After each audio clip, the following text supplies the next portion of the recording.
बैठक संपन्न हुई, जिसमें सबसे पहले बहुत ही महान संत आचार्य विद्यासागर जी के शरीर त्यागने पर उन्हें विनम्र श्रद्धांजलि अर्पित की गई। 2 मिनट का मौन भी रखा गया और निश्चित रूप से एक बहुत बड़े संत को समाज ने खोया है, इसके प्रति दुख भी प्रकट किया गया। साथ ही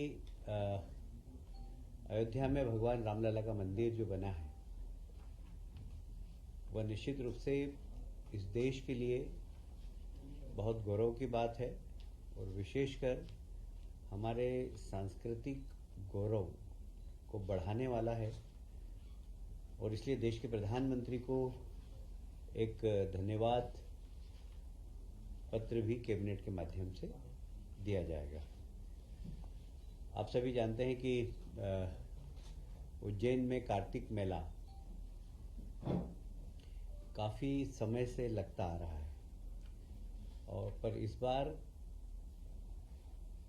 हमारे यहाँ राजा विक्रमादित्य के समय से विक्रम संवत्सर चालू था, अभी भी है, पर उसको और विस्तृत बनाने के लिए माननीय मुख्यमंत्री जी ने काफ़ी पहले से विक्रम महोत्सव मनाते आ रहे हैं। उसमें सुबह से ही शिप्रा नदी के किनारे लोग सूर्य की आराधना करते हैं और इस बार विक्रमोत्सव व्यापार मेला आयोजित करने का निर्णय लिया गया है। इस व्यापार मेले में उसको और आकर्षित करने के लिए ऑटोमोबाइल्स पर छूट प्रदान करने का निर्णय लिया गया। जिस प्रकार ग्वालियर के मेले में ऑटोमोबाइल्स को टैक्स में छूट दी जाती थी 50%, उसी प्रकार विक्रमोत्सव मेले में भी ऑटोमोबाइल्स पर 50% की छूट दी जाएगी।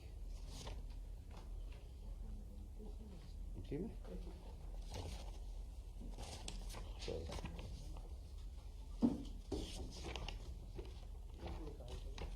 आप सभी जानते हैं उज्जैन में सिंहस्थ 12 साल में एक बार होता है और उसका महत्व भी आप सबको मालूम है।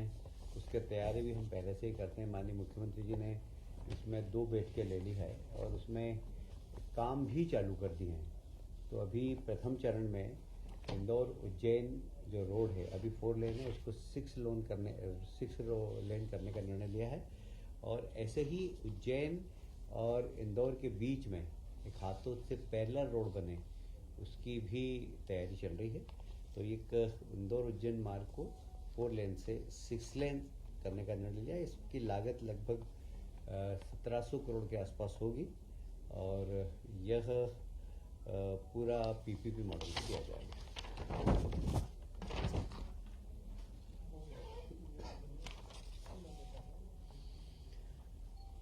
मध्य प्रदेश, आप जानते हैं कि देश के प्रधानमंत्री ने नई शिक्षा नीति लागू की है। उसमें शिक्षा की गुणवत्ता और ऑटोनॉमस कैसे विश्वविद्यालय काम कर सकें, इसके ऊपर जोर दिया गया है।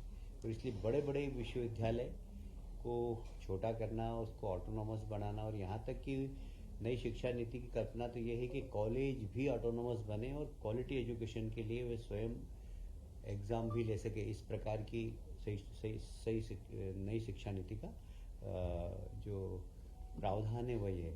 इसी तारतम्य में विश्वविद्यालय का हमने डिवीजन किया है। सबसे पहले नए क्रांति सूर्य टाटा टंट्या मामा भील विश्वविद्यालय, जो कि देवी अहिल्या विश्वविद्यालय को विभाजित कर किया जाएगा। इसका स्थान होगा खरगोन और इसमें कौन कौन से जिले लिए जाएंगे इसके ऊपर बाद में निर्णय लिया जाएगा। उसी प्रकार एक नया विश्वविद्यालय क्रांतिवीर तात्या टोपे विश्वविद्यालय जो गुना के क्षेत्राधिकार में होगा और यह भी विश्वविद्यालय ग्वालियर विश्वविद्यालय से के विभाजित होकर बनेगा। इसके भी क्षेत्र अभी अशोकनगर गुना लिए हैं, पर इसके ऊपर वृहद निर्णय बाद में लिया जाएगा। पर विश्वविद्यालय 2 नए बनाने का निर्णय आज की कैबिनेट में लिया गया है। लोक सेवा आयोग के रिक्त स्थान थे 2। आज इसकी जो माननीय मुख्यमंत्री जी की अध्यक्षता में जो कमेटी बनती है, उस कमेटी ने निर्णय लिया था कि 2 सदस्य नॉमिनेट हो। 2 सदस्य को नॉमिनेट करने के बाद उस कमेटी की रिपोर्ट आज कैबिनेट में आई थी और कैबिनेट ने दोनों सदस्यों के नाम को जो कमेटी ने दिया था उस पर अपनी अनुमति प्रदान की है। Doctor H.S. मरकाम जो सहायक प्राध्यापक है दंत रोग मेडिकल कॉलेज जबलपुर में। उसी प्रकार डॉक्टर नरेंद्र कुमार कोष्टी सहायक प्राध्यापक है अर्थशास्त्र में महाकौशल कला एवं वाणिज्य महाविद्यालय जबलपुर के। इन दोनों को लोक सेवा आयोग में सदस्य नियुक्त करने का निर्णय जो कमेटी ने लिया था उसका अनुमोदन मंत्रिमंडल ने लिया है। आंवलिया मध्यम सिंचाई परियोजना का एक बार फिर से पुनरीक्षित प्रशासकीय स्वीकृति आज जल संसाधन विभाग की ओर से ली गई है। यह खंडवा तहसील में खालवा ग्राम रोशनी के समीप घोड़ा पिछाड़ नदी पर आंवलिया माध्यम सिंचाई परियोजना प्रस्तावित है। यह बहुत महत्वपूर्ण है निमाड़ के लिए और वर्ष 2017 में इस परियोजना के माध्यम से 5000 हेक्टेयर जमीन सिंचाई के लिए सिंचित करने के लिए इस योजना को लागू की गई थी। इसकी 165 करोड़ की स्वीकृति आज कैबिनेट ने दी है। इससे निश्चित रूप से किसानों की खेती में बड़ा लाभ होगा। सिंचित होगी तो हमारे किसान भाई 3 खेती कर सकते हैं। पंचायत और ग्रामीण विकास विभाग का एक और महत्वपूर्ण विषय था।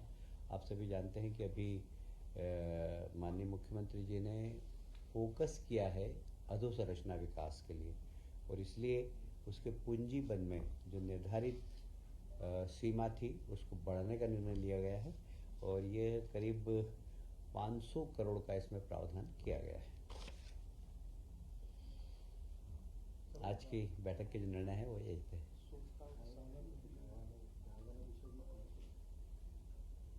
आज कैबिनेट में अनौपचारिक रूप से जो गौशालाओं को और मजबूत बनाना और सामाजिक संगठनों के माध्यम से गाय जो सड़क पर घूमती है वो गौशाला तक पहुँचे और गौशाला की आर्थिक स्थिति भी ठीक हो, इसके लिए सरकार कैसे योगदान दे सकती है इसके बारे में आज चर्चा हुई है। पर इसके लिए एक अलग से विस्तृत चर्चा के लिए माननीय मुख्यमंत्री जी ने कहा है कि इसमें कैसे गौशालाएं अपने आत्मनिर्भर बन सके, उनके गोबर, उनका गौमूत्र। कई गौशालाएं ऐसी है देश के अंदर जहां पर गाय के गोबर से अगरबत्ती बनाई जाती है, गाय के गोबर से पाउडर बनाया जाता है जिससे कि लोग नहाते हैं, साबुन बनाया जाता है गौमूत्र से। इस प्रकार बहुत सारी ऐसी गौशालाएं जो आत्मनिर्भर हो गई हैं गौमूत्र और गोबर की सामग्री बनाकर।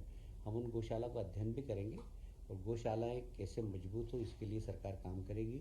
जो गौ माताएँ सड़क पर भटकती है और एक्सीडेंट में लहूलुहान हो जाती है, ये निश्चित रूप से हम सब समाज के लिए दुख की बात है और हम इसकी जिम्मेदारी के साथ गौ माताओं के साथ उनका संरक्षण हो, क्योंकि जब बूढ़ी हो जाती है, उनकी दुर्दशा हो जाती है, तो उन सब के लिए एक अच्छी गौशाला बनाए, वहाँ उनको मेडिकल सुविधा मिले, इसके लिए सरकार एक बृहद प्लान बनाएगी।